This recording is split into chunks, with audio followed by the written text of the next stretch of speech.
Bonjour à tous, bienvenue sur Fréquence Populaire.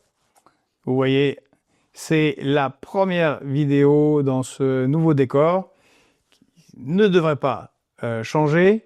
Merci à tous pour votre soutien qui permet de faire ce genre de choses.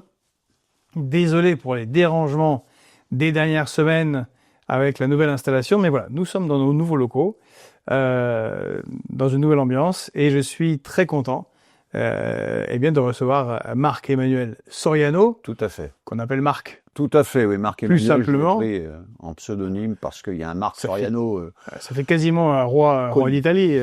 Marc, quand même. Voilà, on n'est pas de la même génération, mais bon, on me demandait toujours si j'étais lui, donc j'ai dit bon, je vais mettre mon deuxième prénom. Voilà. Alors, ce qui est intéressant, c'est qu'on se connaît depuis quasiment 10 ans. Voilà. Et on a eu une rencontre tout à fait au hasard du militantisme, on va dire, voilà. Puisqu'on avait tous les deux un gilet jaune et qu'on était du côté de la Madeleine. Je crois que c'était le deuxième ou troisième acte. C'était vraiment le début des gilets jaunes à Paris. Et on s'est retrouvé avec un bonnet phrygien sur la tête. Et il y a la photo, voilà, on la met à l'écran. Tu la mettras. Exactement. Et donc on s'est rencontrés là, donc c'était en 2018. Hein. Voilà. Mouvement des gilets jaunes. Et puis on a discuté, on a échangé. Voilà. Et on a découvert qu'on était d'accord sur plein de trucs et pas d'accord sur plein de trucs. Voilà. Et puis de temps en temps on échange. Et puis là, on t'invite pour ton ouvrage. Mais avant tout, puisque tout le monde ne te connaît pas. Oui. Donc Marc-Emmanuel Soriano. Marc Soriano de base. Voilà, Marc Soriano. Tu es acteur, auteur, principalement acteur de théâtre. Tout à fait. Ouais. Moi, je viens du théâtre. Voilà, les planches. Voilà, les planches, l'école Florent, la création contemporaine, les textes contemporains essentiellement. J'ai pas tellement fait de boulevard, de choses comme ça. J'ai été surtout dans la création, la recherche. Voilà, avec des compagnies amies, avec des gens avec qui j'ai travaillé, qui sont pas forcément tous très connus, d'autres connus, certains connus, d'autres pas. Et voilà, j'ai fait mon chemin comme ça, et j'en suis venu à écrire pour le théâtre. Voici à peu près une petite trentaine d'années, 25 ans. D'abord parce que je travaillais avec des comédiens dont c'était pas le métier, il fallait que je retrouve des textes. Alors voilà, on cherche des textes, ça ne convient jamais, il y a trop de femmes, etc. Donc je me dis bon, je vais écrire. Je me suis lancé dans l'écriture à ce moment-là en fait. Je faisais de la poésie avant, j'écrivais de la poésie, mais j'avais jamais écrit vraiment de théâtre. Et là, je me suis lancé dans l'écriture théâtrale comme ça. Et puis les choses ont fait que j'ai écrit plusieurs textes qui ont été joués par des compagnies. Et puis en 2011, j'ai écrit ce texte entre 2011 et 2012. Voilà. On va bien. Donc, on t'invite justement pour ce texte, pour parler de ce texte, de ce qui en a été fait, mais aussi du sujet de fond, qui est la question de l'immigration, du déracinement, de l'humain, de sa marche de la marche de l'humanité à travers le monde et l'histoire. L'immigration sauvage. Et la vision très humaniste que tu en as. Et avant que tout le monde demande, tu as un petit pins là, qui est un triangulaire. Alors, moi-même je l'ai porté, beaucoup l'ont porté, mais avant qu'il y ait des questions idiotes, ça n'est pas la Légion d'honneur, ce qui serait sans problème d'ailleurs. C'est un insigne ouvrier. Mais c'est un insigne qui date de la lutte des travailleurs américains à Chicago en 1889. Oui, dans ces années-là, fin du 19e. Ils se sont battus jusqu'à perdre la vie, pour certains, pour obtenir donc la journée de 8 heures, qui a été obtenue en France bien plus tard, en 1919. Mais ce triangle, donc 8 heures de travail, 8 heures de sommeil et 8 heures de libre, est devenu un symbole ouvrier que je trouve, qui a été effectivement et qui est devenu aussi un symbole atroce. Et puis qui a été utilisé comme symbole, comme tu dis, atroce, par les nazis dans les camps de prisonniers, parce qu'il n'y avait pas que les étoiles jaunes des juifs, il y avait les triangles rouges, comme ça, mais en gros, un gros triangle rouge des politiques. Souvent communistes, socialistes. Qui ont été les premiers d'ailleurs à être... Les premiers, oui. Les premiers dans les camps de concentration à Dachau, c'était les Allemands socialistes et communistes.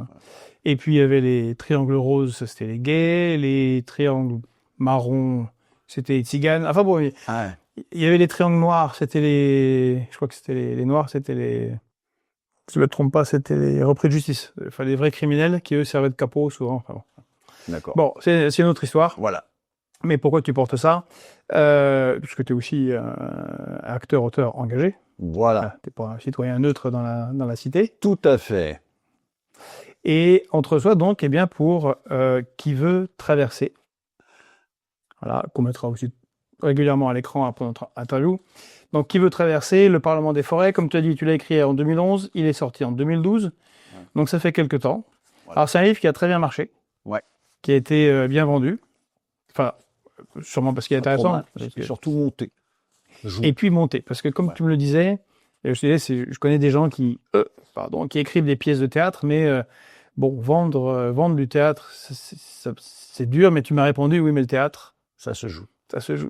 C'est vrai que je sais pas comme ça. C'est vrai que ça se joue le théâtre. Ça se joue le théâtre. Mais bon, néanmoins, tu as écrit ça et d'ailleurs, il s'est beaucoup joué. Hein, parce que ici, j'ai noté Théâtre National. Oui. Alors voilà, il y a une production. TNS. Justement, au moment de l'édition de ce texte, il y a une production TNS, Théâtre National La Colline et TNB. Voilà, donc c'était ce texte a suscité un intérêt. Donc des grosses maisons de production publiques, il y a 4 ans. Voilà. Mais avant ça... Et précision, il vaut le coup d'être lu en tant que tel. C'est parce que c'est pas une pièce de théâtre, c'est pas Topaz de Marcel Payen. C'est un récit. C'est un récit. Après, le scénariste retravaille pour en faire une pièce de théâtre où les gens parlent. C'est un récit, ça se Sinon, lit ça comme sera un long monologue. Roman. Hein, sinon, ce sera un long monologue. Donc voilà, c'est un récit dans lequel j'ai tissé les dialogues. C'est-à-dire que dans le fil du récit, ça parle. Mais en fait, c'est fait de telle manière que ça dérange pas et on s'y fait très vite. Et voilà, et ça avance comme ça avec voilà une ponctuation. Donc, puisque je sais que tu voulais me poser la question sur le fameux nom.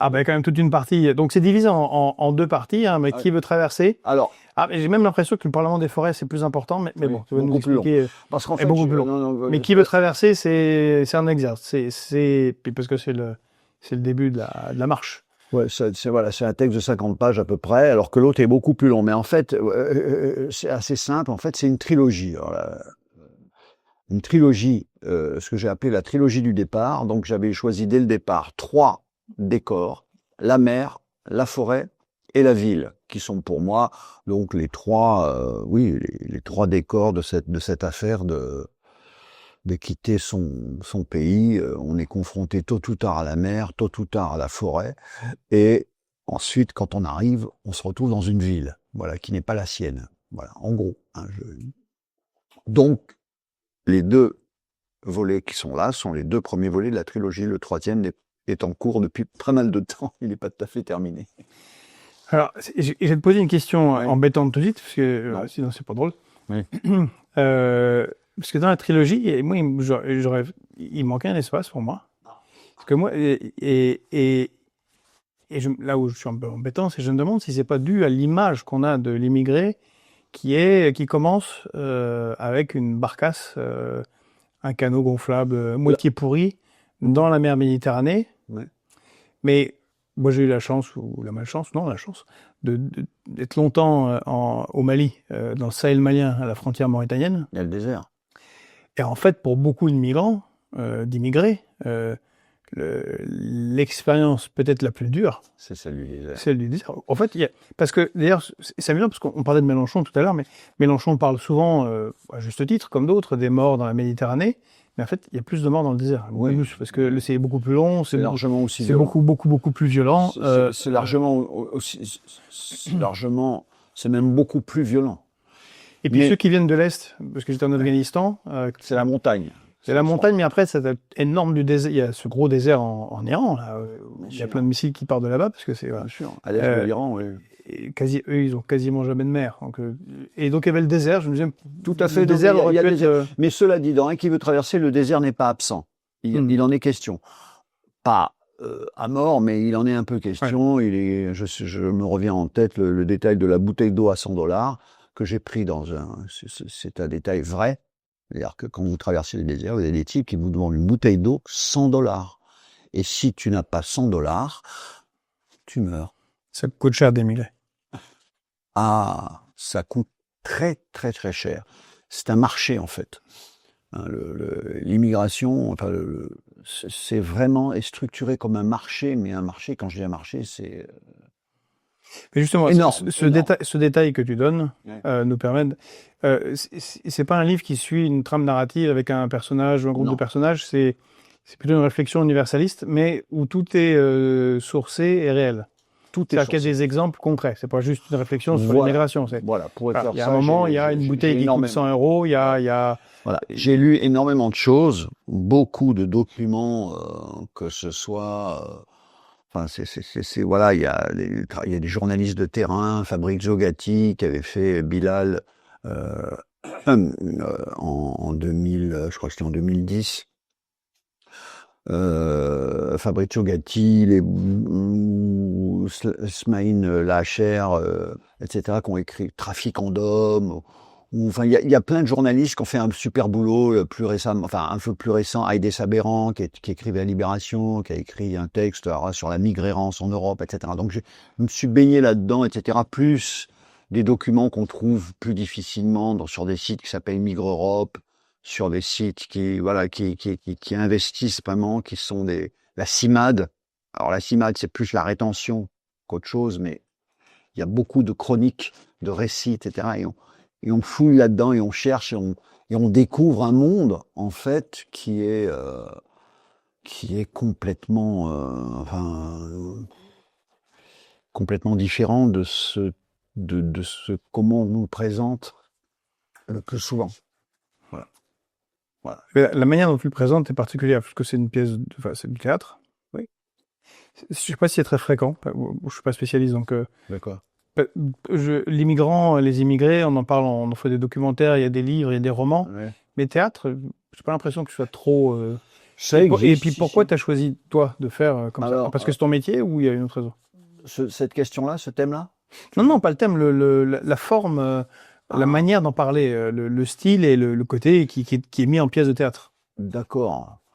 Ça s'est fait en fait au tout départ. Je travaillais sur le vagabondage. Bon, c'était un peu le thème, l'errance, le vagabondage. C'était très général. Et puis,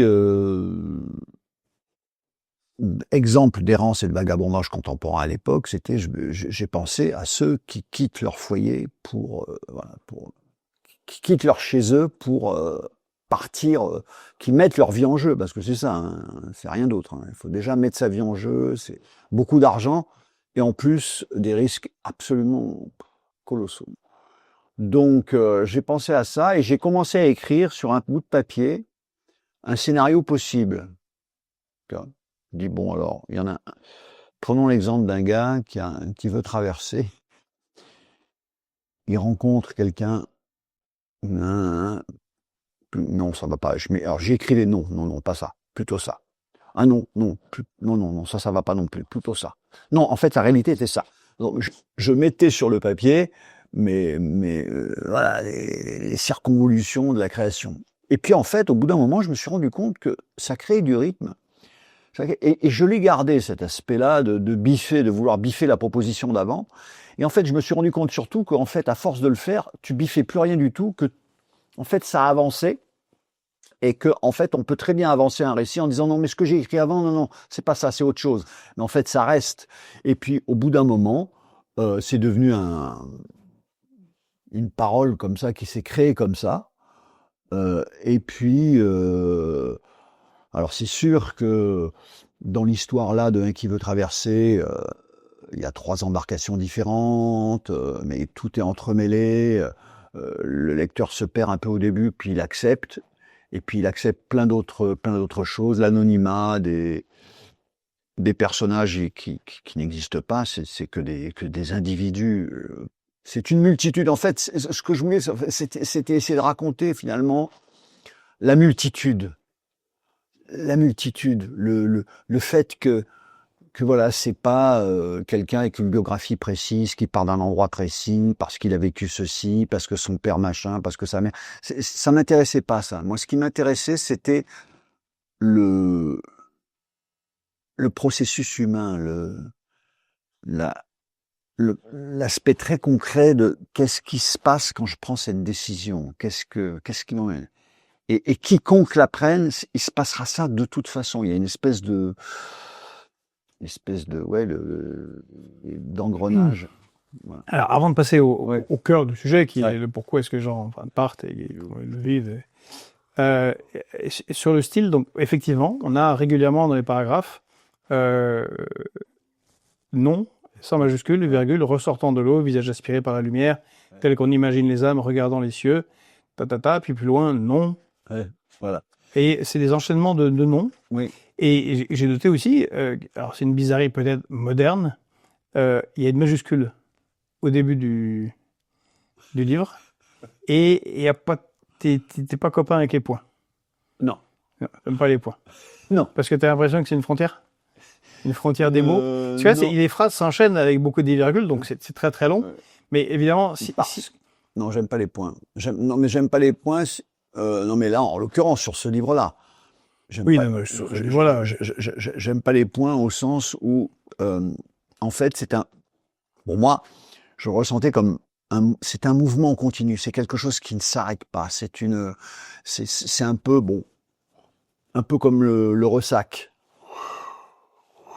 Je me suis rendu compte de ça. Il y a quelque chose qui est de l'ordre de la vague, qui ne cesse pas, qui fait que, voilà, il y a quelque chose d'inexorable. Et c'est ça aussi qui crée. Bon, j'ai eu des retours en ce sens-là. Moi, j'avais pas du tout écrit pour ça, ni en pensant à ça, mais qu'il y a un aspect tragique dans ce livre. Il y a un côté Odyssée, mais il y a une dimension tragique. Elle est pas du tout. Enfin, je l'ai pas du tout pensé dans ma tête. Mais c'est vrai que ça aboutissait à ça, c'est-à-dire que vraiment cet aspect de pas de point. C'est quelque chose, voilà, ça accentue le tragique de l'histoire, c'est qu'en fait, les gens sont entraînés dans quelque chose d'inexorable et qui, effectivement, ne s'arrête jamais, sauf, bien sûr, puisque... Mais ce qui fait que c'est intéressant dans la lecture, c'est que tu fais tes propres phrases. Chaque lecteur, chaque lecteur, comme il n'y a pas de points, Ouais. c'est des virgules, Ouais. en fait, il y a un rythme dans les phrases. Oui. Mais donc, J'oblige le lecteur à travailler. Où il veut. Enfin, pas où il veut, mais aussi. Oui. En fait, on ne lit pas tous de la même manière, je pense, le livre. C'est sûr. De ce fait-là. Parce que le point est une frontière dans le texte. Le paragraphe, la majuscule, Bien sûr. arrête une idée, fait passer à une autre. Là, toi, tu voulais Là, plus de liberté et puis le mouvement. Ouais. Et jouer le mouvement. Et puis... Donc, mais stylistiquement, je trouve que c'est intéressant, parce que ça fait effectivement un mouvement et puis indécision, puis on ne sait pas ce qui va se passer. Oui.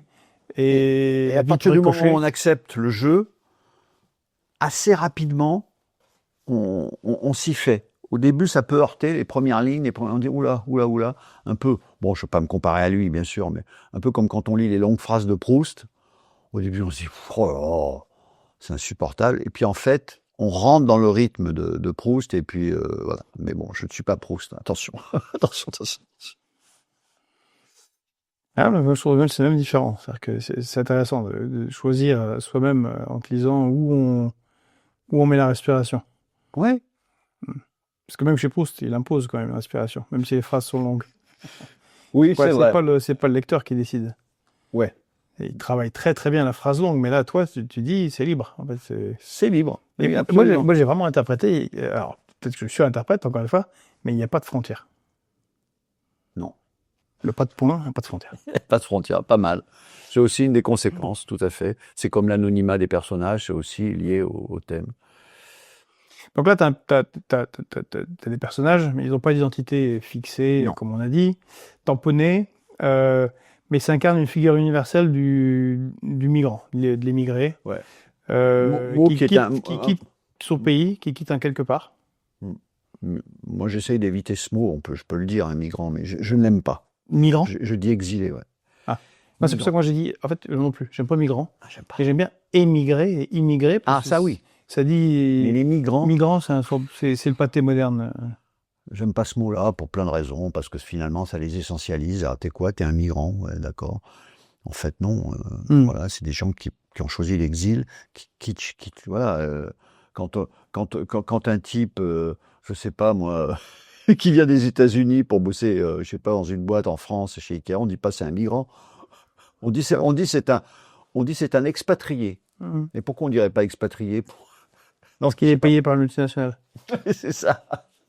Mais bon, cela dit, j'accepte parce que c'est tellement courant, migrant, évidemment. Mais j'aime pas.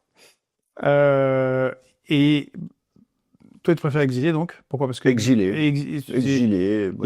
Expatrié. Parce que déjà que l'émigration est toujours l'émigration est toujours un exil. Bah oui. Quelque chose. Bah oui, bien sûr. Évidemment. Donc expatriation, c'est ça. L'expatriation, je trouve que expatrié, c'est le plus juste. Parce que c'est quand même des gens qui choisissent. Alors, qui choisissent, évidemment, souvent contraints par des conditions de vie atroces, l'expatriation. Mais ils s'expatrient, c'est-à-dire quitter son foyer, son pays, etc. C'est tout sauf anodin, quoi. Surtout en sachant même pas où on va. La plupart du temps, quand même. Faut le savoir. Ce que les gens disent.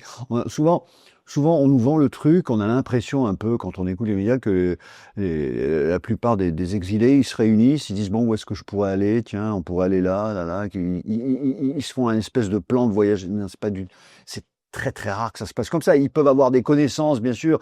Un cousin qui est en Angleterre, etc., ils veulent aller là-bas, bien sûr. Ça compte énormément s'il y a des points d'accroche familiales, évidemment. Mais quand on part, la première chose qui compte, c'est qu'on s'en va. C'est le départ qui compte.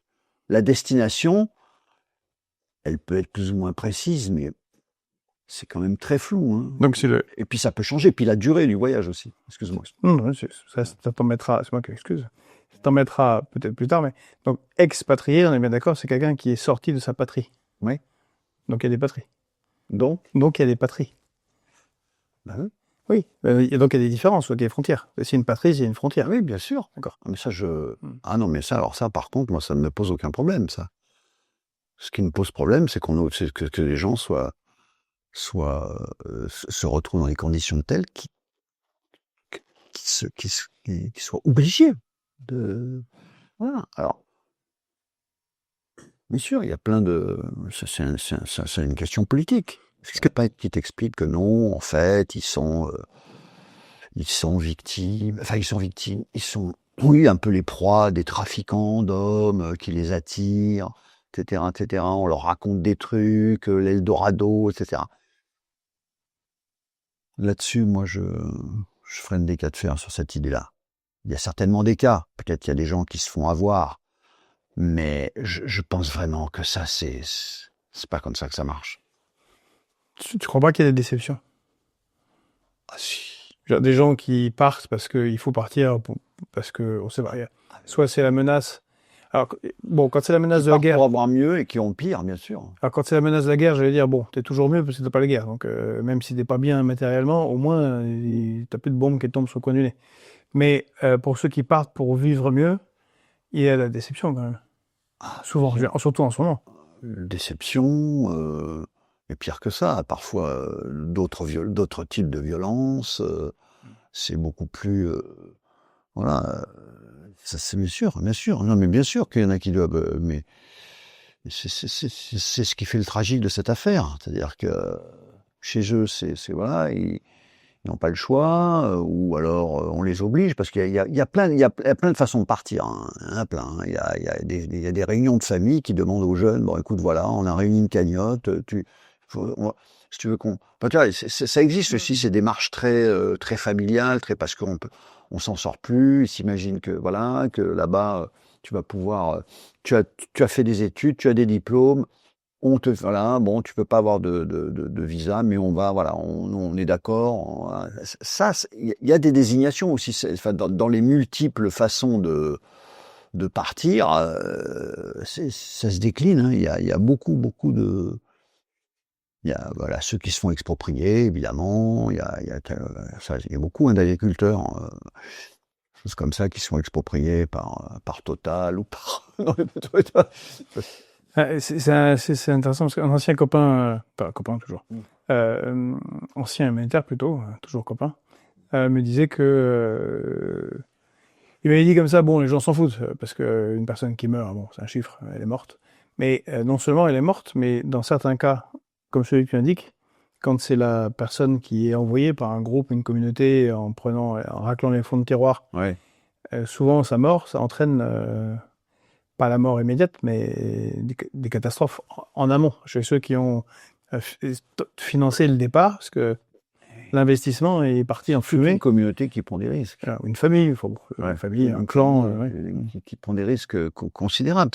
C'est une vraie question. C'est une question profondément sociale et politique, cette affaire. Et je trouve que voilà, on la présente toujours comme de notre point de vue à nous, dans nos univers, dans nos sociétés, comme une espèce de phénomène parasite, une tragédie, oui, quelque chose qu'il faut combattre, comme le chômage, quoi. C'est un sujet politique, en fait. Ah bah oui, très politique. Oui, mais il n'est que politique. Il n'est traité que de cette façon-là. La réalité de ce que c'est n'est absolument pas ni décrite, ni... Toi, tu abordes la réalité humaine, vécue par l'être humain, la réalité ses humaine. Angoisses, ses chagrins, sa soif, sa faim, son dos qui fait mal. La réalité humaine et des mécanismes qui font que, voilà, on se rend compte que les choses sont beaucoup plus complexes, parce que je passe tout à fait attention dans l'histoire, à des moments, un candidat à l'exil peut devenir passeur. Tu vois ce que je veux dire? Et souvent, même le devient, pour avoir les moyens de s'en sortir et d'aller plus loin, etc. Donc les choses sont beaucoup plus complexes que ce qu'on imagine. Tout le discours qui consiste à nous expliquer qu'ils sont victimes de réseaux mafieux, etc. Oui, bien sûr qu'il y a une mafia internationale, bien sûr que le grand banditisme s'en mêle, et c'est très juteux. Ça rapporte énormément d'argent. C'est un marché mais absolument colossal qui concerne... Enfin bon, je ne veux pas développer là-dessus, mais c'est complètement délirant. L'économie de la migration, ça touche... c'est un sujet que tu connais, mais ça touche quasiment, l'armement. La surveillance, la détection, etc., la protection des frontières, l'hébergement d'urgence, les assurances. Tout le monde se nourrit sur la bête. Non mais... Et se nourrit pas avec 3 francs 6 sous. C'est considérable, le business. Et c'est pour ça que personne ne veut que ça s'arrête, en fait. L'immigré est rentable. Mais justement, sur la question de l'arrêt, parce que l'immigration, les immigrés, les exilés, c'est un sujet politique. Il y en a qui ne veulent pas du tout, parce qu'ils c'est tous tout mal. Oui. Ils sont cause de tous nos malheurs. Ou alors ils veulent bien des comme ça, mais pas des comme ci. Ou alors il y en a d'autres qui venez tous. Il faut venir. Et est-ce qu'il n'y a pas un affrontement politique dans la gauche entre... Moi, je me sens... c'est pour ça que j'ai certains problèmes on n'est pas d'accord avec d'autres gens de gauche. Je suis partie prenante d'une internationale qui existait avant, et dont l'objectif n'était pas que les gens aillent vivre dans l'Eldorado et le paradis qui sont les pays occidentaux, mais ne soient pas obligés d'être expatriés, puissent vivre chez eux de leurs ressources, de leurs richesses, de leurs écoles, et ne soient pas obligés de partir. Et alors qu'il y a certains, j'ai l'impression, certains à gauche, qui trouvent que la condition même de l'immigré, ça, c'est fantastique. Un peu comme la condition du prolétaire avant. Que l'immigré, c'est bien. Être immigré, c'est bien. Ça passe impression, toi? Non, jamais entendu ça, parce que ça, c'est complètement stupide. Ah oui, c'est complètement débile. Évidemment que c'est débile. C'est complètement stupide. Mais souvent, ce sont des gens qui s'intéressent que très théoriquement aux immigrés. Ah oui, ça c'est sûr. Ça c'est sûr. Maintenant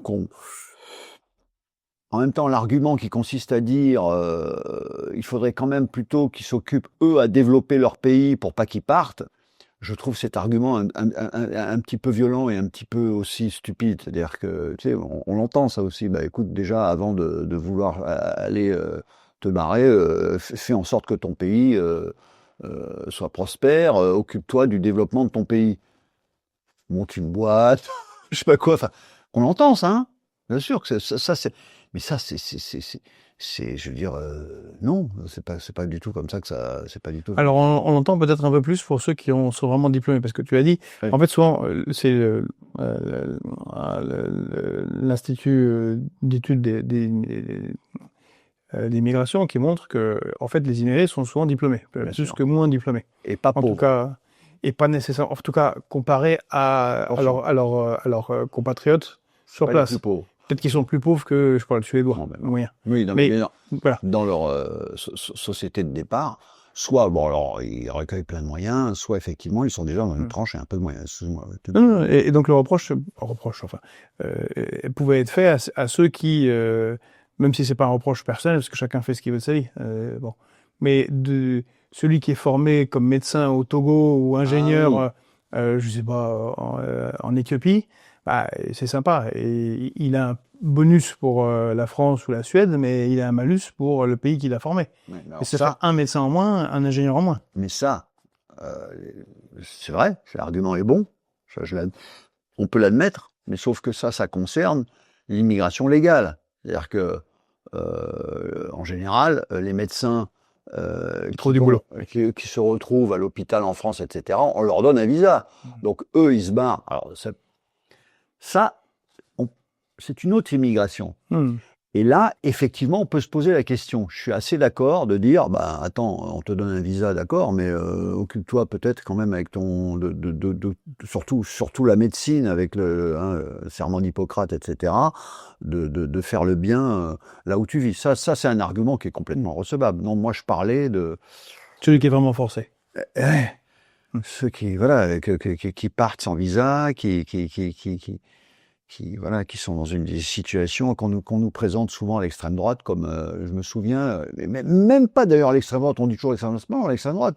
Moi, je l'ai entendu dans des députés européens parler quand même cette formule qui a circulé, qui circule encore, du shopping de l'asile. Je sais pas, tu as déjà entendu parler de ça? Le shopping de l'asile. C'est invraisemblable. Mais ça circule, et très normal. Oui, alors le shopping de l'asile, c'est-à-dire que les gens, ils ont un catalogue, en fait. Ils disent, tiens, où est-ce que je pourrais faire ma demande d'asile? Éventuellement pour la langue. Si t'es d'un pays plutôt anglophone ou francophone ou lusophone, oui, mais ça, c'est pas... Non, je cherchais en quoi ça pourrait être cohérent, mais éventuellement là-dedans. On entend tellement de choses absolument indécentes sur le sujet, je trouve, qui, moi, me révulse. Enfin, c'est absolu. Pour qui se penche un tout petit peu, ne serait-ce qu'aller 1 heure sur le dossier. Oui, parce qu'il faut déjà arriver quelque part. Ah oui. C'est évident.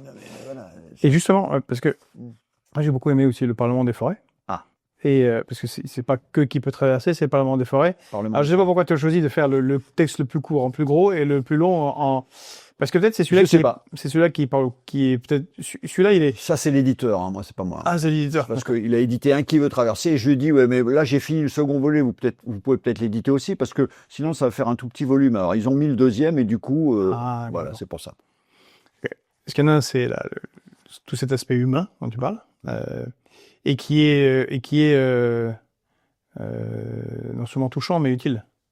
Parce qu'encore une fois, même je conseille même à celui qui totalement ne veut pas d'immigrés, un immigré c'est un être humain.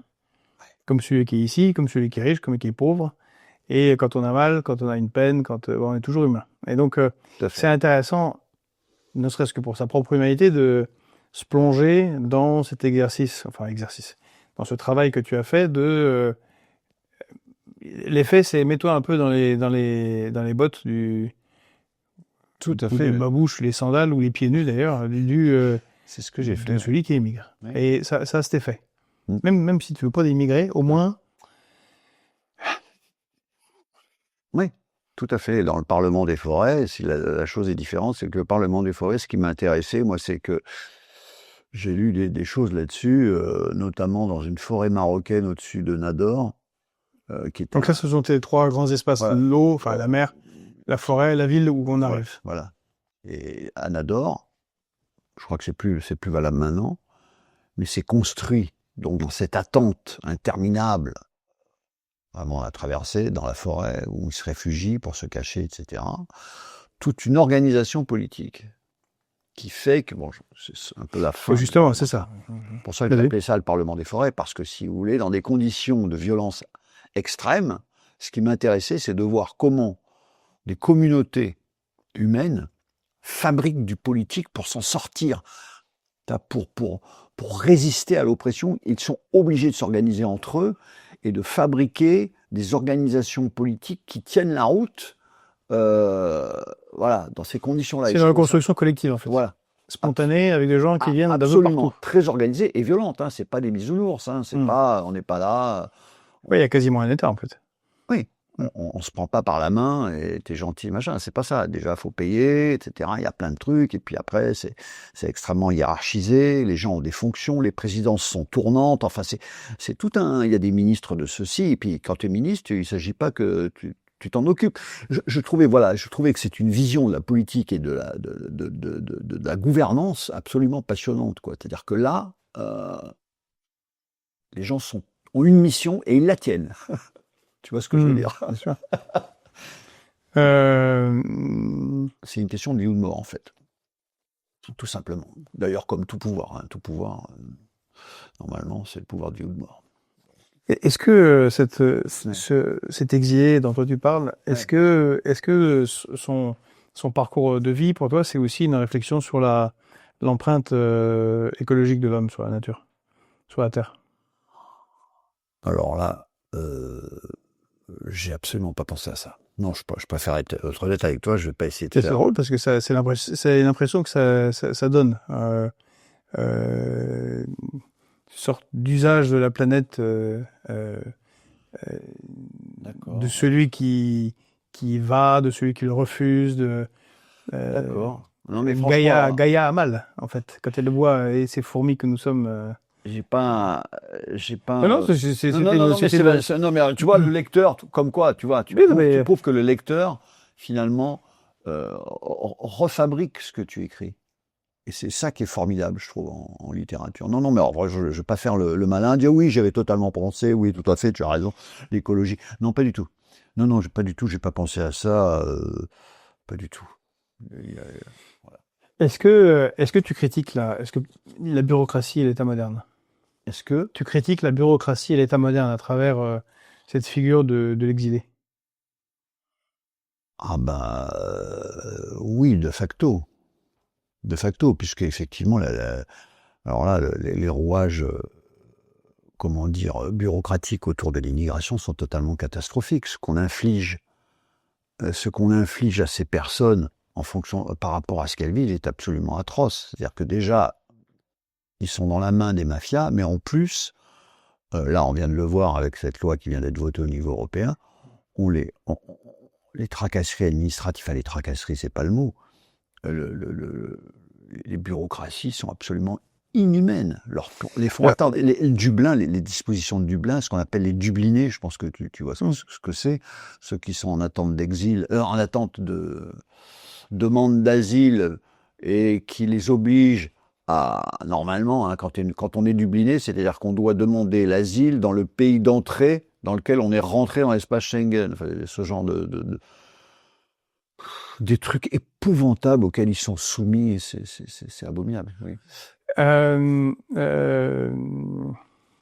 Oui, parce qu'on en a parlé hors caméra. Ouais. Juste précise, parce que c'est quoi cette loi européenne qui t'a choqué, ce vote, enfin loi, ce vote au niveau de là, c'est tout à fait récent. Là, ça date d'il y a une semaine, à peine. Des dispositions ont été prises. Alors, c'est pas une directive, c'est quelque chose qui s'applique, donc à l'échelle européenne.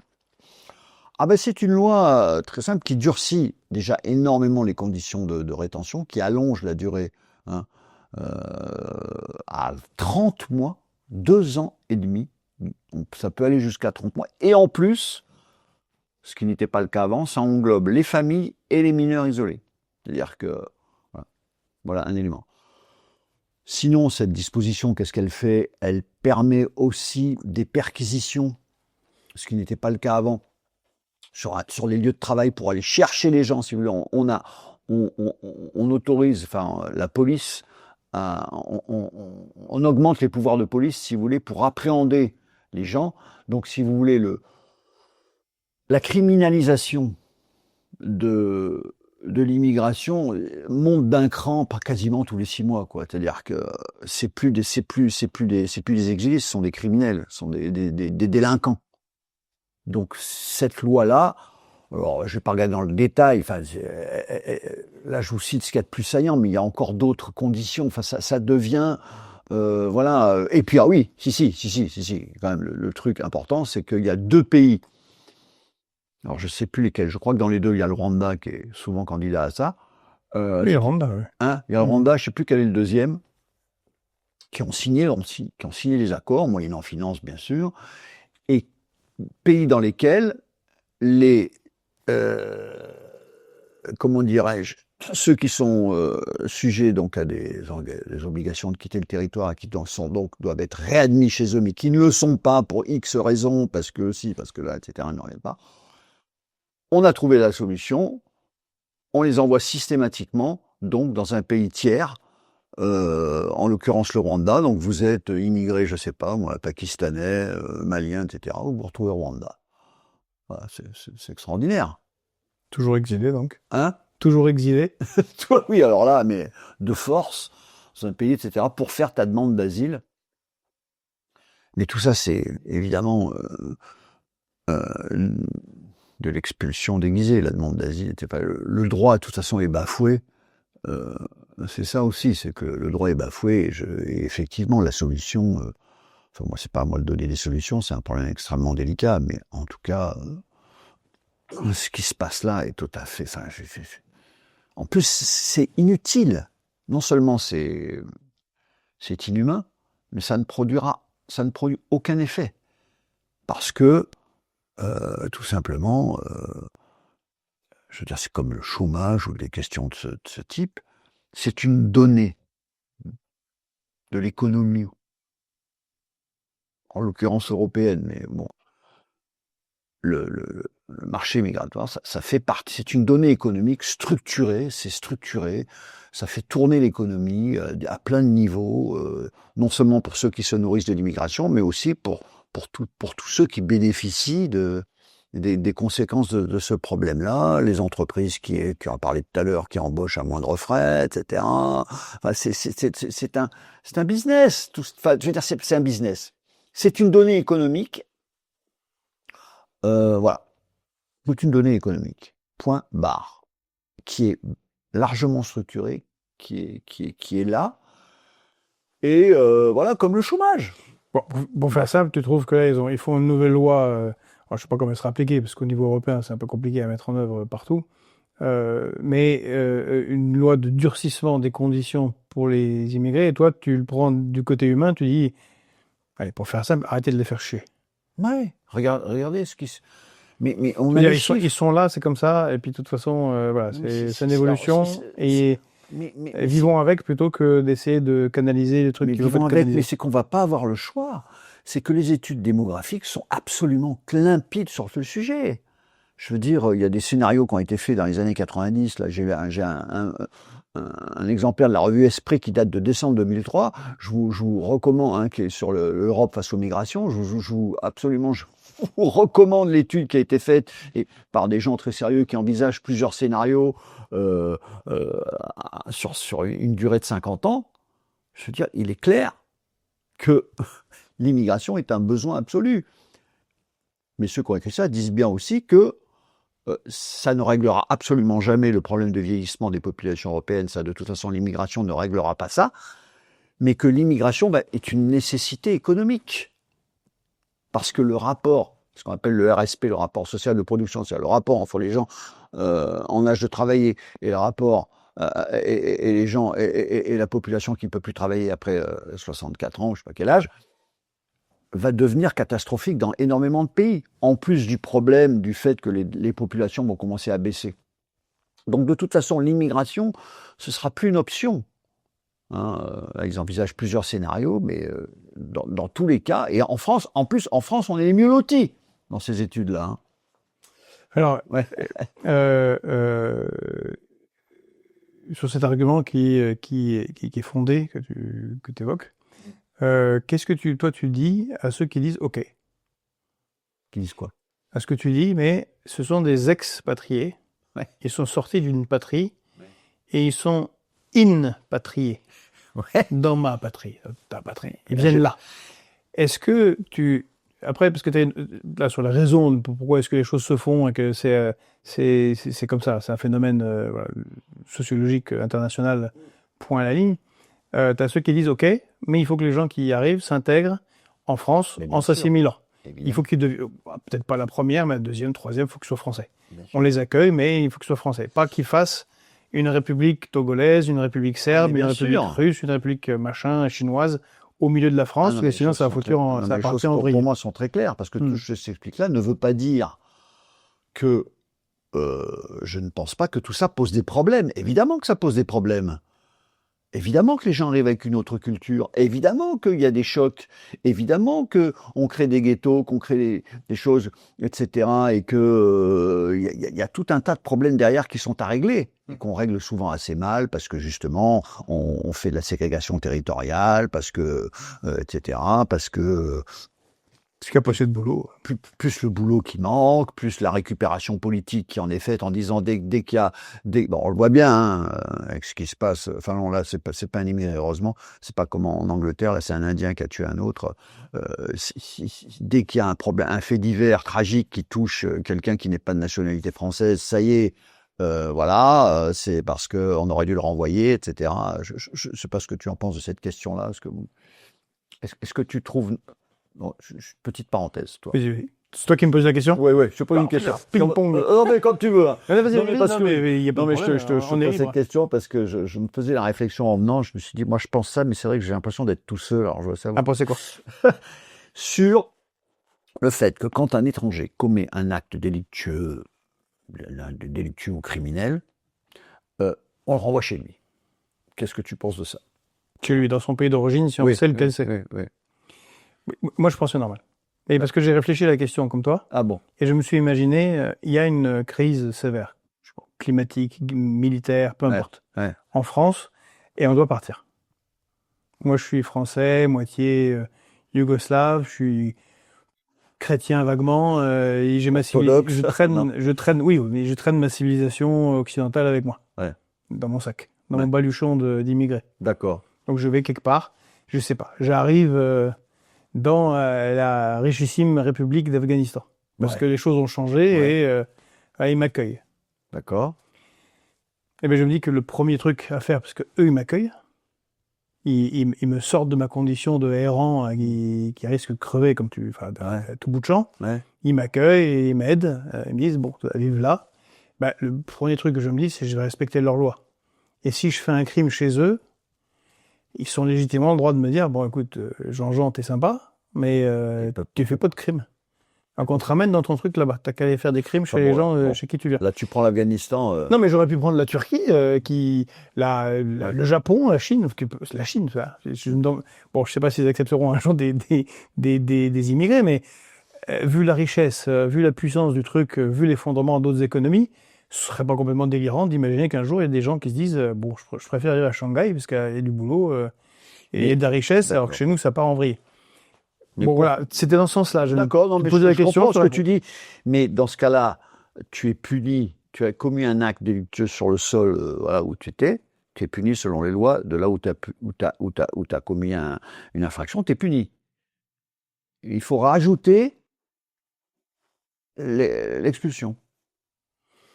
Non, mais c'est le thème de double peine. Ouais. Mais c'est encore une fois, pour la raison que je viens de te dire. On te punit. Pour la raison que je viens de te dire. T'as fait une bêtise. Oui, mais t'as le cas particulier que tu n'es pas de la famille. T'es pas d'ici, alors. Pas d'ici. Oui, mais je renvoie. J'ai fait l'effet miroir. Non, mais bon. Et voilà. Je soulève cette question. Parce que moi, j'avais été marqué. Quand je t'ai dit Afghanistan, parce que j'étais marqué en Afghanistan, ils ont une tradition de l'accueil qui est assez exceptionnelle. Alors qu'il y a des guerres, tu es un soldat américain en plein conflit, en zone Pashtun, perdu. Le premier truc qu'on va faire, c'est pas de tirer dessus. Ah bon? Ah bah si t'arrives, si t'arrives avec ta pétoire, bon, ils se défendent. Mais si t'es en, je sais pas, t'es tombé ton truc, les gens vont t'accueillir, vont te dormir, donner à manger.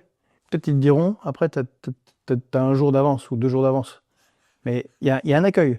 C'est formidable, la civilisation de l'accueil, tout à fait sidérante.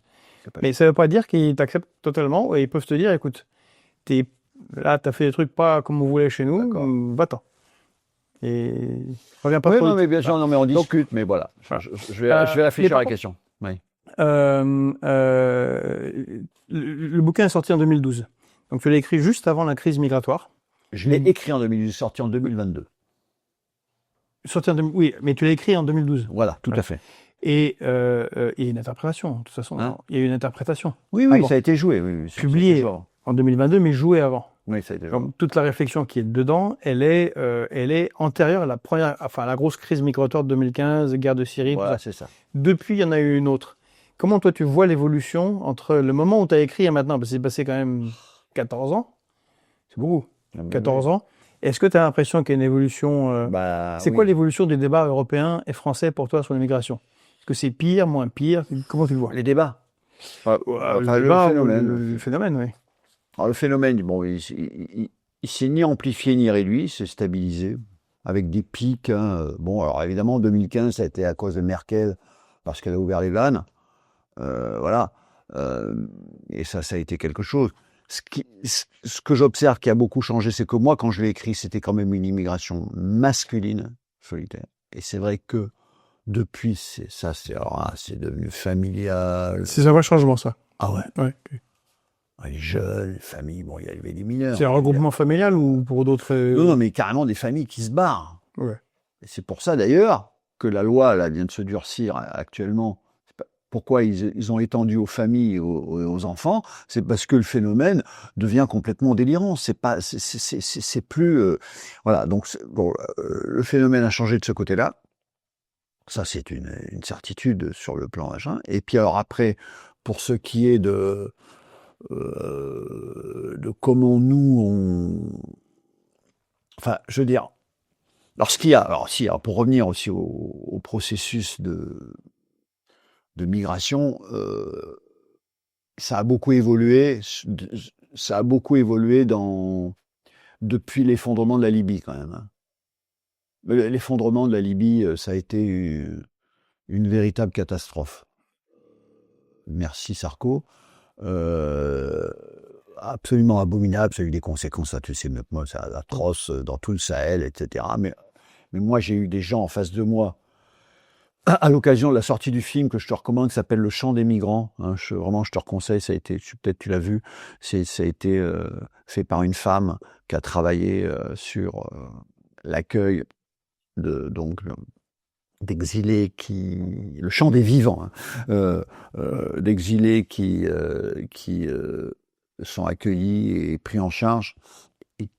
Et c'est très beau parce qu'en fait, le sujet, c'est qu'en fait, ils sont pris en charge par un musicien et ils vont raconter leur histoire par la musique. Donc le film est absolument magnifique. Et donc j'avais été à un débat autour de ce film et j'avais rencontré des gens qui sont passés par la Libye. Ils arrivaient à peine à m'en parler. Dès qu'on abordait le sujet, ils commençaient à trembler. Donc je veux dire par là que les conditions se sont, autour de la Méditerranée, énormément aggravées. Oui, depuis on a vu le retour de marché aux esclaves, littéralement. Voilà. C'est absolument atroce. Donc ça ne fait que s'aggraver. Et nous, en plus, de l'autre côté, on prend des mesures de plus en plus abominables. Donc oui, non, il n'y a aucune raison de se réjouir. Puis en plus, à chaque élection, là, ça va être encore le cas. C'est le sujet le plus clivant et sur lequel, finalement. Ceux qui sont soi-disant en passe de prendre le pouvoir en France font leur beurre parce qu'ils n'ont rien d'autre à proposer. Et que surtout... Pas l'URN. Oui. Parce que tu en parles, oui. C'est ce qu'on avait dit quand Meloni avait pris le pouvoir en Italie. Et puis elle a légalisé 500 000. Puis en fait, il y a plus d'entrées que... Je ne suis pas sûr de moi, mais j'ai l'impression d'avoir lu qu'il y a plus d'entrées qu'avant. D'immigrés. Elle trie un peu. Elle fait un peu comme les Allemands, donc choisit. Depuis qu'elle a régularisé, il y a plus de candidats. Ah non, depuis qu'elle a le pouvoir, il y en a plus qui sont rentrés qu'avant. Et ce qui est intéressant, parce que ça souligne ce que tu dis, c'est que c'est un phénomène. Tu peux dire j'ai pas envie. Même si tu es Madame Meloni, une fois que tu es au pouvoir, tu fais avec. Donc si j'ai bien compris, elle, ce qu'elle fait, c'est du tri. Elle dégage ceux qu'elle trouve pas bien, elle fait un peu comme l'Allemagne. L'Allemagne choisit ceux qui ont l'air de pouvoir travailler bien dans les usines. Je voudrais bien voir comment se passe le tri. Parce que... moi, j'ai vécu. C'est horrible. Je l'ai vécu à la gare de Bucarest en 2015. Et ça se passe comment, alors ? C'est atroce. C'est-à-dire qu'on avais la gare, c'est une scène, tu pourrais le mettre dans ton livre, devant la gare, avec des députés plutôt de gauche, des Verts allemands qui étaient venus. La fraternité humaine, tout ça, blablabla, c'est magnifique. En Roumanie. Oui, extraordinaire. Et derrière, tu avais des ingénieurs et des contremaîtres Volkswagen, Opel, BM, qui faisaient le tour des messieurs qui arrivaient et demandaient mais qu'est-ce que tu fais toi? Et dès qu'il comprenait que la personne était smart et qu'elle avait une compétence technique, il donnait un coupon pour rejoindre l'Allemagne. Donc ils ont fait vraiment un tri. Ils ont sélectionné ceux qui leur convenaient. Ah bah, démerden Sie sich. Hein. Voilà, c'est ce que j'allais te dire. C'est que quand on fait le tri, si vous voulez, le truc, c'est que il y a aussi une. C'est assez dégueulasse. Hein. On s'en rend compte aussi quand on fouille un peu cette question. Le truc qui n'existe pas, qui ne peut pas marcher, c'est de renvoyer les gens chez eux. Ça coûte blinde. Souvent, on confie ça à des sociétés privées, des choses comme ça, des G4S, des boîtes comme ça qui sont totalement inhumaines. Il y a des trucs atroces qui se passent, etc. Mais en plus, c'est totalement marginal. C'est-à-dire qu'on fait le tri, mais ceux qui sont pas pris, ils rentrent pas chez eux. Ou si, par malheur, ils se retrouvent pris là-dedans et qu'effectivement, on réussit à les foutre dans l'avion, etc. Parce que quand on met les gens dans l'avion, parfois le pilote il veut pas décoller et les exilés le savent. Donc ils font du bruit pour que le pilote dise non, moi je pars pas. Et ça, du coup, quand on fait ça, on fait payer la note. Tu vois ce que je veux dire, à ceux qui sont aux sociétés ou aux pays qui renvoient. Donc ça coûte très cher. Tu vois ce que je veux dire? Donc, et c'est d'ailleurs un système qui accroît les violences. C'est-à-dire que les sociétés privées qui ramènent les gens, ils se débrouillent, ils font tout pour que le type dans l'avion, il ferme sa gueule. Excusez-moi du mot, mais c'est ça. Et donc, du coup, ils sont ultra violents. Enfin bon, bref. C'est une petite parenthèse pour te dire. Je te pose des questions, je te taquine, mais je pense aussi ce que je pense. Oui, bien Moi, sûr. j'ai fait un débat chez Frontier. Oula. Face à Damien Rieu. Oula. Ah, j'ai accepté. Ouais. Mais je lui ai dit. Alors, j'étais très, très choqué. Parce que je lui ai dit, mais ce que vous voulez faire, il vous faut Eichmann. Bah oui. Parce que, en fait, vous n'avez pas travaillé le sujet. En fait, quand j'étais dans le parti qui portait beaucoup, et c'est la France Insoumise, les symboles, là, ouvriers dont on parlait au début, Ouais. j'avais travaillé sur ce sujet de dégager tous les clandestins. Ouais. On avait travaillé avec une équipe, on avait pris, bon, allez, posons, il y a 600 000 clandestins. 600 000. Ouais. Imaginons qu'il y en a 600 000. Mais c'est pas grave, peut être 500 000, 1 million, ça change rien, tu changes juste ces chiffres. Ouais. Mais à 600 000, on est arrivé à un coût de 23 milliards de dégagement, 12 000 policiers, temps plein, pendant 3 ans. La nécessité, donc effectivement, de changer la loi pour avoir des périodes de rétention plus longues, soit, mais ça implique des camps. Il faut mettre les gens quelque part. Il faut qu'ils dorment, qu'ils aillent aux toilettes, qu'ils mangent. Exactement. Et même si c'est des camps 4 étoiles, c'est quand même des camps. Il faut qu'ils soient fermés. Donc il faut qu'il y ait des gens qui gardent. Et après, donc évidemment, on n'a pas abordé la question morale. C'était pas le sujet. C'est juste la faisabilité technique. Oui, ça c'est très Et fort. rien que la faisabilité technique. Et je lui posais la question, mais qu'est-ce que vous allez faire avec 50 000 Maliens clandestins? Oh, on va arrêter l'aide au financement. Je dis, mais vous n'êtes jamais allé au Mali. Ils en ont rien à foutre de l'aide au financement. C'est l'un des pays les plus pauvres. Ils sont en guerre, il y a un coup d'État tous les 2 ans. Il y a les Wagner qui se baladent, les djihadistes, les indépendantistes touaregs, les trafics internationaux. C'est un souk colossal. Quoi, tu vas leur menacer de perdre de 50 millions, 100 millions? Tu vas faire quoi? Tu vas mettre les gars dans des parachutes et les lâcher? Non mais techniquement, oui, ça n'a pas de sens en fait. Oui, bien sûr. C'est infaisable. Alors, moi je défends aussi le fait qu'il faut s'intégrer et tout ça, mais techniquement c'est débile.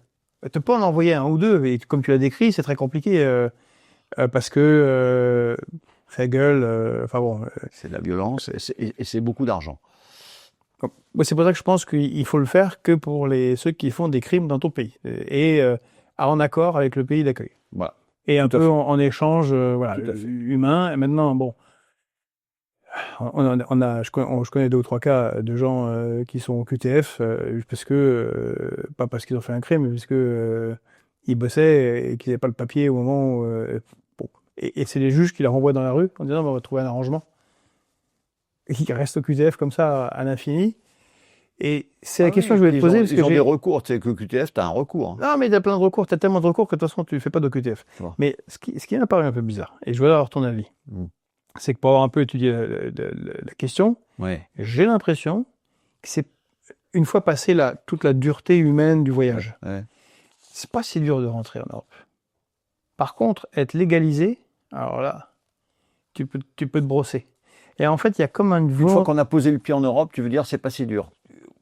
Non, il faut quand même traverser le désert, la mer, tout ça. Bon, c'est dur. Mais une fois que tu as posé le truc, grosso modo, tu es quelque part. Il n'y en a pas tellement qui sont dégagés. Mais passer le statut de sous-humain administratif, c'est quasi impossible. Je suis étonné par là. J'ai l'impression que ça rentre facilement.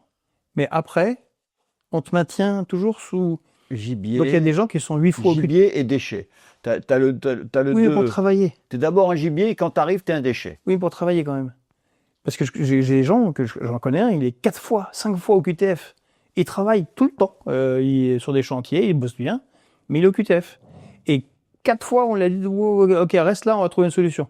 Alors en fait, et c'est pas le seul, j'ai un ami qui est marié avec une dame, il a eu 3 enfants. Ils ont fait chier la dame parce que, excusez-moi du terme, mais c'est vraiment, c'est inhumain. Parce que, je sais pas quoi, ils voulaient des preuves qu'ils vivaient ensemble. Mais ils ont eu 3 enfants. Qu'est-ce que vous voulez comme preuve?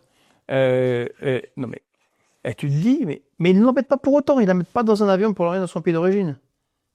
Mais ils maintiennent dans un flou administratif exploitable. Une sorte de migrérance. Très exploitable. Migrérance administrative. Très exploitable. Oui. Mais là, tu décris merveilleusement bien le processus hypocrite qui fait que, effectivement, les gens sont maintenus dans cette espèce d'ambiguïté administrative. Ils sont totalement légitimes en France parce qu'ils participent à la vie économique, etc. Ils s'installent, ils s'intègrent, ils ont des enfants, etc. Mais ils n'ont pas le papier qui fait qu'ils sont des citoyens à part entière. Donc, on les maintient dans quelque chose, dans cette espèce d'entre-deux, etc. Et effectivement, et on se retrouve parfois avec des types qui sont même profs ou auxiliaires, etc., qui bossent depuis 10 ou 15 ans, ou des femmes aussi, et puis un beau jour, on les renvoie chez eux.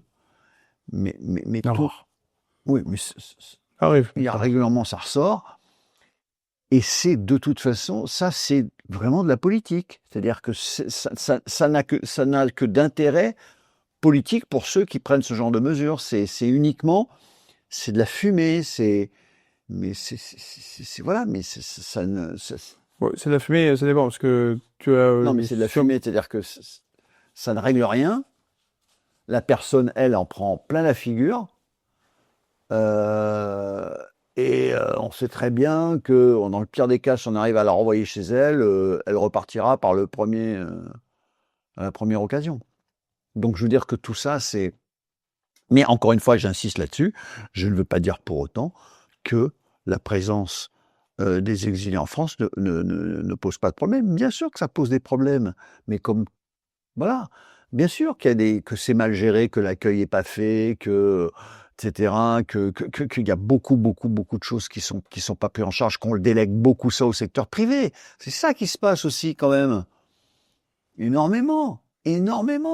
J'adore ton avis parce que sur cette question d'intégration, qui est un problème qui en fait est de l'ordre de l'évolution de la société et de nos techniques. Je m'explique. On a un certain âge maintenant, tous les deux. Et on a connu une autre époque où les téléphones, c'était des trucs accrochés au mur. Ah oui, des cabines téléphoniques. Tout à fait. Et notre père, de facto, à moi, il est immigré puisqu'il vient dans notre pays, même s'il parlait français très tôt, mais bon, il n'est pas né ici. Il y a des immigrés de n'importe quel pays. Enfin, quand ils venaient en France, en Allemagne, en Angleterre, bon, ils venaient en France et il fallait faire France à un moment donné. Pourquoi ? Parce que les possibilités de rencontre avec des Yougoslaves, c'était le week-end, un match de foot, un café communautaire, peut-être l'église, mais c'était limité. Le travail, c'était avec des Français, l'école, c'était avec des Français. Et en fait, le français, la culture française s'imposait. Mais je vois maintenant les immigrés d'aujourd'hui, non pas parce qu'ils sont différents génétiquement, mais c'est parce qu'il y a des technologies, qu'ils soient serbes ou éthiopiens, ils peuvent travailler toute la journée en étant connectés chez eux, parler à des gens chez eux par WhatsApp, ou rentrer le soir et allumer sur les...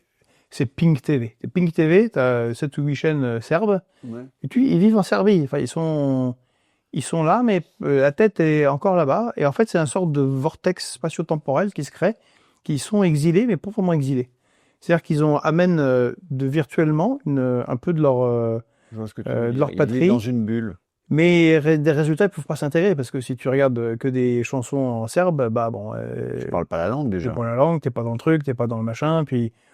Mais voilà, parmi les problèmes posés en dehors même de la digitalisation dont tu parles et du fait que maintenant, avec les moyens modernes, effectivement, on peut tout à fait vivre dans un pays étranger tout en restant dans sa communauté culturelle, sans s'occuper de... Moi, je connais, hein, et ça touche tout. C'est l'antithèse de ta communauté dans la forêt, en fait. Ah, ça, c'est sûr. Parce que là, ils sont obligés de trouver... Ah bah, c'est-à-dire que les communautés dans les forêts, dans les documents que j'ai vus, moi, elles se structurent énormément. Bien sûr, ils se retrouvent, donc les communautés linguistiques et voilà, se reconstituent. Mais ensuite, en même temps, ils sont tous dans la même logique. Donc, ils sont obligés de coopérer. Et ils coopèrent drôlement, et ils travaillent ensemble, et il n'y a pas de... Personne n'est supérieur aux autres. Ils ont tout de suite installé un système de... Même si, bon, bien sûr, chaque communauté, c'est un système de pouvoir provisoire, de compétences, de choses qui tournent entre eux, etc. Oui, en effet, c'est tout à fait le contraire. Tout à fait le contraire de ça, où chacun s'isole, vit dans son monde, et à la limite pourrait tout à fait ne même pas parler un seul mot de la langue où on se trouve. Moi je le vois, ça existe, c'est très... Puis dans ça touche toutes les... Enfin, l'origine n'a rien à voir. C'est les conditions économiques... C'est pour ça que je parlais de Serbe, je connais. Les conditions économiques dans lesquelles on est, qui font que... Si j'en ai pas besoin, je recrée un univers culturel, le foyer, voilà, je reconstitue un foyer en France, etc. Bien sûr que ça existe, ça, et bien sûr que c'est un problème. Mais c'est très difficile de lutter. Moi, je connais des gens qui vivent à la campagne, une famille japonaise, ils sont formidables, c'est des gens, ils sont très ouverts, très sympathiques, etc. Mais ils vivent à la japonaise, ils parlent japonais, ils sont très bien comme ça. Ils ne s'intéressent pas trop à ce qui se passe autour. Hein. Oui, non, mais... Ça ne les intéresse pas trop, hein. Franchement. Et une dernière question difficile qui va... Enfin, difficile. Longtemps, les pays scandinaves, en particulier la Suède, Danemark, ont été des pays d'accueil, même donnés en modèle pour tout un tas de choses, dont l'accueil. Et depuis, y compris au Danemark, sous des sociodémocrates, enfin des socialistes, quoi, ont complètement changé et n'ont pas mené des politiques à la Zemmour ou de mettre des gens dans des avions. Ils ont changé le cadre social, qu'ils ont durci. Tu veux dire qu'ils les mettent sur une île? Ils ont fait ça au Danemark. Non, mais ils ont surtout... oui, ils ont fait ça. Non, mais ils ont fait des trucs... Au Danemark, ils ont fait des trutrucs bizarres avant. Ils ont même demandé les bijoux de famille. Enfin bon, on est un petit côté Troisième Reich, un peu étrange, mais bon. Ouais. Non, je parlais plutôt des mesures sociales qui ont eu une conséquence, quand même, qui contredisent un peu un des aspects que tu disais,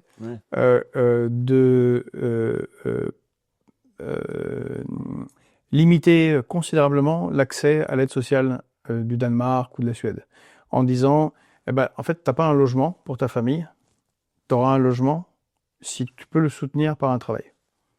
Ou tu n'auras pas telle aide. Enfin, il y a une descente très très sévère dans l'aide aux personnes exilées, quelle que soit la raison pour laquelle elles soient exilées, très forte. Ce qui fait que ça a à certains endroits divisé par 10 la demande d'exil en Suède. Donc ça accrédite les... Non, mais ça accrédite le côté, quand même, tu vas dans un endroit où on t'accueille de manière meilleure que si on te donne Tu veux des dire coups de bâton. là où on durcit les conditions sociales pour les immigrés, ils viennent moins. Ils le savent. Ils le savent ou ils le vivent. Parce que ce que je me disais, c'est... Sans qu'il y ait beaucoup de... Non, mais ça, peut-être qu'il n'y a pas de retour et ils sont pas informés, mais ils viennent plus. tu viens pour travailler, vivre une meilleure vie, je sais pas, tu viens d'Éthiopie et tu te retrouves 6 mois à Port-de-la-Chapelle, à vivre le long de l'autoroute, dans le froid, la neige, les attaques permanentes, le crime, et pour faire colporteur de Eats ou Uber, au bout d'un moment, tu dis, s'il n'y a pas d'aide, si on t'aide pas, tu dis, qu'est-ce que je fous là, en fait? Je vais rester ma vie sous homme, sous un pont. Hein. Ouais. Est-ce que j'irai pas ailleurs? Oui. Et la question, c'est quoi alors donc? Ben, la question, est-ce que tu penses pas que parce que je demandais l'évolution, je voulais arriver là, c'est l'évolution de la question migratoire. Est-ce que tu ne penses pas, ou ne crains pas d'ailleurs, je ne sais pas, que si des forces politiques comme le RN arrivent au pouvoir, ils feraient ça. Ils diraient tout simplement, en fait, on va pas chasser les gens parce que c'est compliqué, les OQTF, tout ça. On leur donne pas de logement. On les aide pas. Ils viennent, très bien, mais on les aide pas. Et on voit ce qui se passe. Ouais. Est-ce que tu penses qu'on pourra arriver à ça je pense qu'ils vont faire ça, moi. Je pense qu'ils vont faire ça, bien sûr. Évidemment. S'ils veulent être cohérents par rapport à une partie de leur électorat, ça me semble évident. Tu vois, tu m'éclaires. Tu vois, c'est bien qu'on discute, parce que c'est vrai que j'ai pas pensé à cet aspect. C'est vrai que moi, je pensais plus à l'aspect retour, etc. Mais effectivement, si ils arrivent à avoir un levier là-dessus, alors pour ça, il faut passer une loi, quand même. Oui, il faut hors UE, enfin, faut plein de trucs, c'est compliqué. Il faut une loi, pas une seule loi, il faut beaucoup de lois. Il faut quand même machin, et au niveau européen, comme les Suédois et les Danois l'ont fait, tu vois, j'entends pas grand-chose là-dessus, je lis pas grand-chose, mais je me dis, bon, enfin, ils sont pas complètement idiots aussi. En fait, les discussions que j'ai eues avec ce Damien Rieu, qui est un peu crétin, et qui lui veut mettre tout un tas de gens dans des bateaux et des avions, c'est débile, pour les raisons qu'on a indiquées. Ouais. Pourrait peut-être se dire, en fait, il n'y a rien à faire, c'est juste on étouffe les gens, on leur donne rien. Ils n'ont pas accès à, je sais pas, à l'hôpital, pas accès à l'école, pas accès, sauf s'ils payent. Ouais. Est-ce que ça va pas refaire, toi, chemin retour, une autre, ou aller ailleurs, toi, des gens qui vont se remettre en route pour... Non, mais alors ça, je pense que tu as raison, bien sûr que le prix à payer serait terrible pour nos sociétés. C'est-à-dire que si tu fais ça, tu sais pas ce qui va en découler sur le plan des violences. Ah ça, c'est sûr. Ce que je veux dire, de la violence, des problèmes sanitaires, des problèmes en criminalité et autres, ça risque d'être quand même, tu vois, sans parler des problèmes, on va rencontrer la police, la justice, sur toutes ces... Ça va être exponentiel. Voilà. Bon. Une dernière phrase, un dernier... comment tu voudrais conclure? Tu as la parole. Comment je voudrais conclure? Ouais. Puisqu'on parlait de toutes ces questions, il me semble que... comment je voudrais conclure? Ce que j'espère, c'est que finalement un maximum de personnes se quittent ces idéologies, ces façons de voir totalement raccourcies, et que on ait des politiques qui soient à la hauteur de ce moment et qui fassent ce qu'il convient, à mon avis, de faire, c'est de légaliser les gens, d'en faire des citoyens, de construire le pays avec les gens qui arrivent et d'avancer. Et d'essayer, bien sûr, alors après, comme je le disais, je ne dis pas que ça ne pose pas de problème, mais je veux dire que ensuite de créer cette société multiple, oui, voilà, il me semble que ça me semblerait être la même chose, mais bon, je suis dans l'utopie, mais voilà, bien sûr que l'accueil, c'est bien, mais au-delà de ça, permettre aux gens de vivre normalement, je sais pas, il me semble. Voilà. L'humain d'abord. L'humain d'abord, voilà, absolument. C'est pas très original, mais voilà. Oui, mais c'est pas mal. C'est ce que je pense. Bon. Écoute, merci C'est moi qui Marc-Emmanuel. c'est moi qui te remercie. Et Vraiment. puis vraiment, Je suis très content d'être ici. Et ça vaut le coup d'être lu. Hein. Et si je puis me permettre, je trouve que le travail que vous faites comme média indépendant est absolument extraordinaire. Et heureusement que vous êtes là. Ah ouais, merci beaucoup. Ah non, mais vraiment. On a, je le dis, c'est pas de la pour faire flatterie. tout ça, là, on a un peu quelques difficultés, mais ça fait plaisir. Heureusement que vous êtes là. Qualité des informations. Comment dirais-je, vision à 360 degrés, sans parti pris, voilà. Aucune pression extérieure, ça se sent, vous êtes libre. On a besoin de ça. Merci. Qui veut traverser vraiment, dans les bonnes niveaux, dans toutes les librairies. 14,50 €. Ah ouais, t'as raison, c'est le prix. 14,50 €. Ça vaut le coup parce que c'est encore une fois, même pour ceux qui, ça demande à faire un peu d'effort pour ceux qui voudraient voir partir tous les immigrés, c'est bien parce que c'est l'humain d'abord. C'est-à-dire que voilà, c'est une plongée dans les. C'est toujours intéressant d'essayer de s'imaginer, c'est compliqué, mais c'est de s'imaginer dans les chaussures d'un autre. Voilà, c'est ça. Qu'il soit un ouvrier, qu'il soit un mineur, qu'il soit sans qu'il y ait de quelqu'un de blessé, des bons et méchants. Voilà. Et ça, c'est vraiment très intéressant. Merci Marc-Emmanuel. Je rappelle, ça a été traduit en anglais, en maltais. Voilà. Ça a été joué en Australie, en Grande-Bretagne, donc c'est une œuvre internationale. C'est ça. Ah, mais ça a quand même marché. C'est pas rien. Merci Marc. Je t'en prie. Si ça vous a plu, eh bien, n'oubliez pas de. Je pense que c'est un sujet, l'immigration, où on a des pour et des contre dans ceux qui nous regardent, comme dans la société. Ça sera, comme l'a dit Marc. Enfin, on n'est pas grand devin. Hein, ça va être un des sujets. Bon, ça va être un des sujets évidemment de l'année présidentielle qui vient, pour de bonnes ou de mauvaises raisons. Alors beaucoup de mauvaises raisons, quelques bonnes raisons, mais ça sera un des sujets. Et voilà, c'est une manière de l'approcher. Merci à tous. N'oubliez pas de commenter, de partager, de faire connaître. On vous rappelle que nous avons notre site numérique, fpop.media, qui est sous notre entier contrôle. C'est notre République à nous.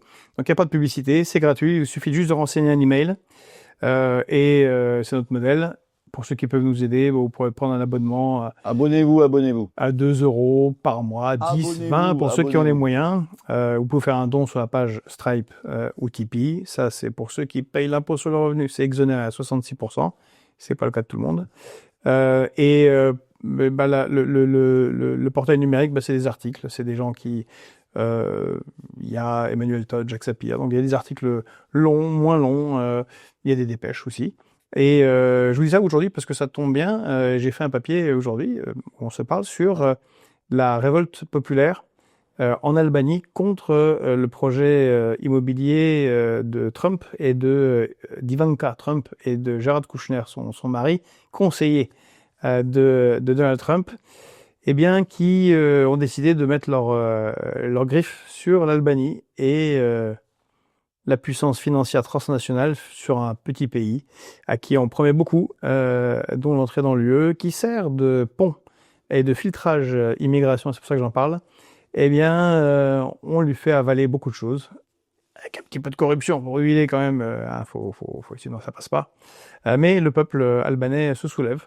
C'est quelque chose d'assez intéressant. On n'en parle pas beaucoup. Et c'est sur Fréquence Populaire. Merci à vous. Encore une fois, merci Marc. Et puis on te réinvitera pour d'autres débats sur ce sujet ou sur d'autres. Bien sûr, avec plaisir.